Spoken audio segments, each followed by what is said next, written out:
What's up, posers? It's Jim D. This is my second attempt at making this video because the first time I only took a picture. In any case, I made some modifications to the track, so I thought I'd show you guys around. Alright, so right now we are inside Echo Base, looking up at the Hogwarts turn. And in case you didn't notice the last couple videos, but yeah, I spray painted the Coroplast, and I think it looks a lot nicer. I put in some more supports and things, so yeah, I got to paint that too, but it's coming along. And I don't know if you can see. Let's go up towards the top there. So I am kind of messing around with the supports that are underneath the top of that, just to try and make that transition from turn 2 into the Coroplast a little smoother. And once you actually get down to Echo Base, let's see. Yeah, I think I did repair the leg on that AT-AT, and hopefully where it is now, it's not going to get smashed again, but, you know, we'll see.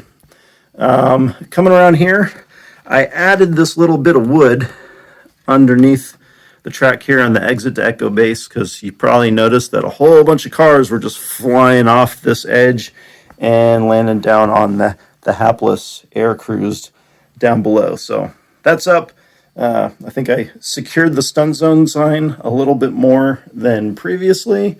Yep, painted that section too. Let's see. Haven't fixed the Westfield sign yet. We'll get around to that eventually. Just put up 2 new signs. Looking good. And I think that's kind of it for track updates right now. Oh yeah, so one other thing, this mess of a start gate area, I'm working with Russ over at Spoolheads, going to get a new start gate in there that hopefully we can see the cars a little bit better. And then I bought some other stuff to kind of jazz up the start gate area, so we'll see how that turns out.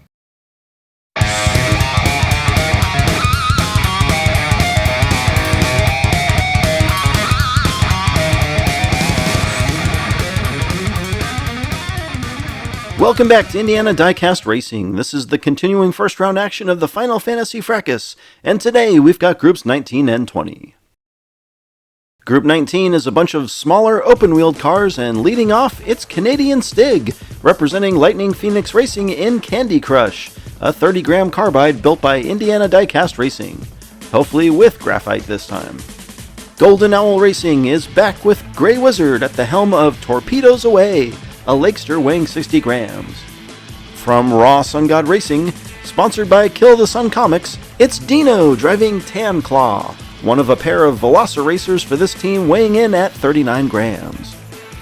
And right back on the track after their success from the last video, Ants in the Pants Russ is driving for Puffs Racing in Corkscrew, a 36-gram carbonator that's also part of their aluminum squad.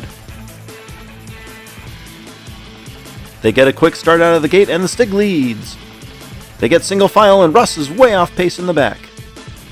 Grey Wizard challenges the Stig, but wow, he rockets through Echo Base and into the square.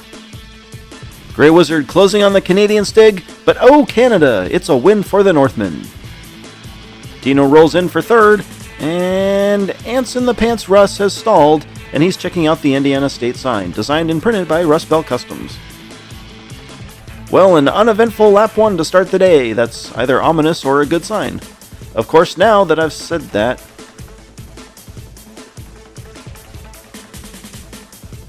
Dino takes the pole for lap 2. The cameraman really struggling today. Canadian Stig whips around the outside of turn 2 and takes the lead, Wizard fighting Dino for second. Russ struggling to keep up as the Stig rounds the final corner. Lap 2 is Stig. Ooh, Grey Wizard spins Dino to claim second.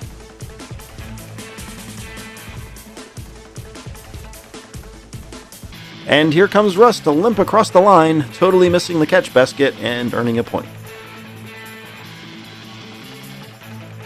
Another largely uneventful lap until they hit the final straight, and Grey Wizard takes advantage of Dino's late mistake. Canadian Stig perfect after 2, Grey Wizard with 6, Dino 4, and Ants in the Pants Russ 1. Underdogs Russ and Dino up front for lap 3. Russ gets a good push from Wizard and for the moment leads. Russ leads them down the Coroplast as they run single file.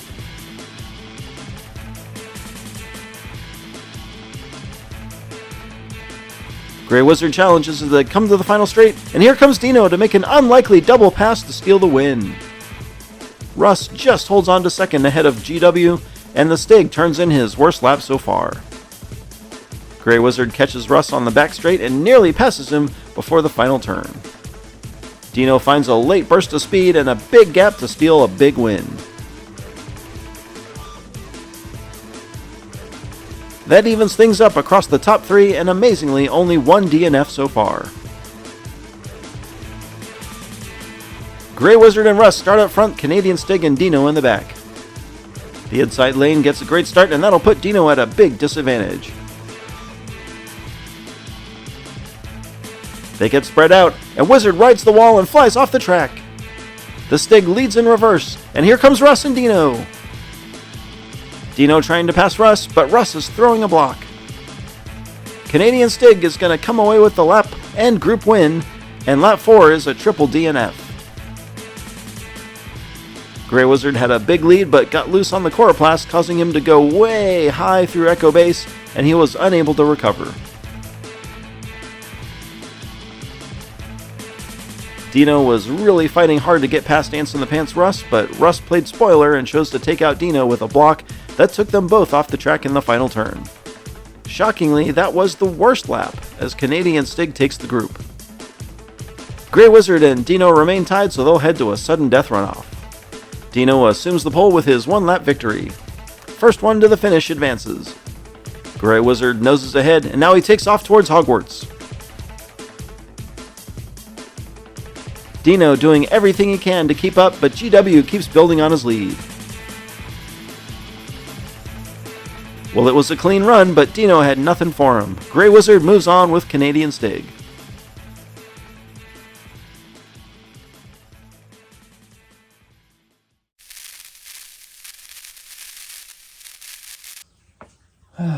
Just one more. Perfect. Hi, I'm Josh Poffler, #1 dad, 2-time unrecognized Guinness World Record holder, and CEO of Rust Belt Customs, where I make the best darn water slide decals money can buy. Don't believe me? I don't care. Just ask some of the top builders in the world. They'll tell you the same thing. If you look lame on the track, I can fix that. Unless it's because you suck at building cars. That's on you. But for 100% water slide decals, road signs, flash sales, and a bunch of other stuff, hit me up. Or you can just keep looking lame. That's your call. Contact Rust Belt Customs on Facebook today. Rust Belt Customs is a proud sponsor of the worst track ever.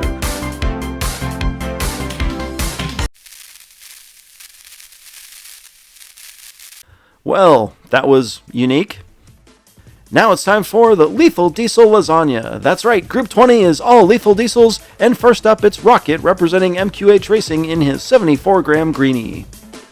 From Grumpy Cloud Racing, it's Mark driving Creamsicle, weighing in at 52 grams. Some very clever color-related names I see. And from the Great White North, it's Indy Rain driving Screamer, weighing 66 grams. And rounding out the group in classic Arlo fashion, Motor Toms is gunning for Motor Nasty, clocking in at a hefty 91 grams. The last group to run on this start gate with Rocket and Mark up front, Indy and Toms in the back. Rocket gets a car length ahead on the inside, but the group stays with him. Indy gets pinched out in 2 and lags behind. It's a 3 diesel train through the S, and Toms is struggling for control. Rocket hits the final straight, and no one's going to challenge him. Mark takes second, Motor Toms is third, and Indy Rain fourth. I guess it should be expected that they all finish the lap, as Lethal Diesels did very well in the death race last year. MQH on top after winning from the pole.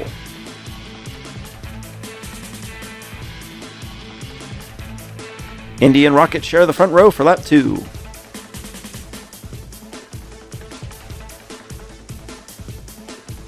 Indy and Toms pull ahead on the inside and they're single file.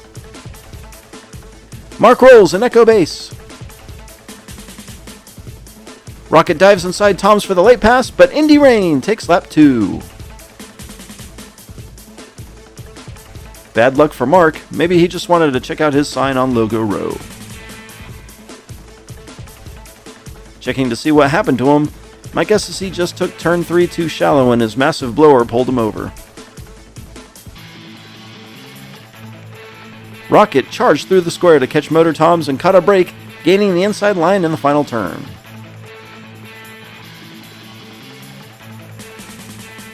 Rocket, with 2 good laps, puts him on top by 2 after 2. Currently third, Motor Toms assumes the pole, Indy outside.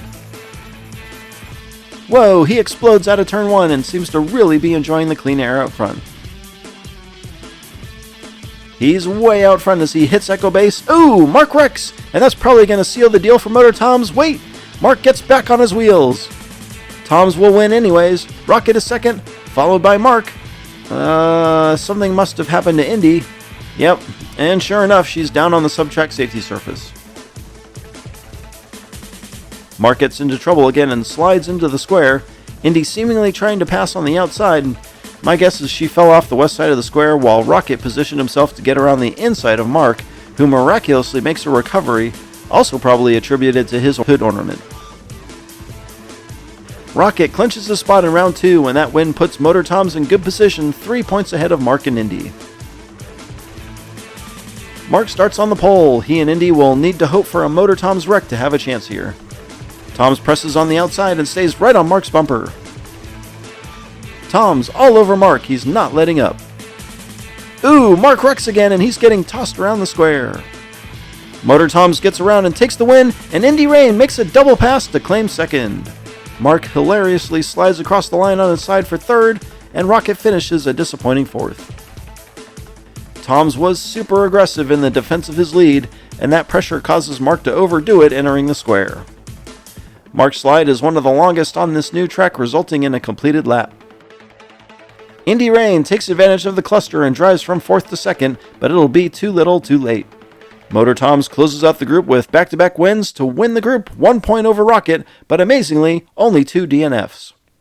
Congratulations to Canadian Stig, Grey Wizard, Motor Toms, and Rocket.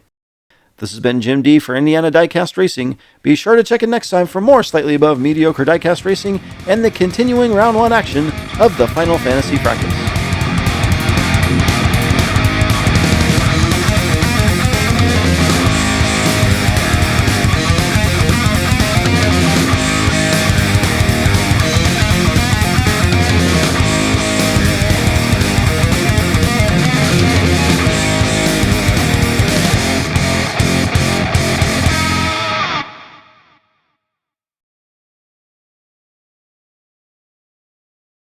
By Rust Belt Customs.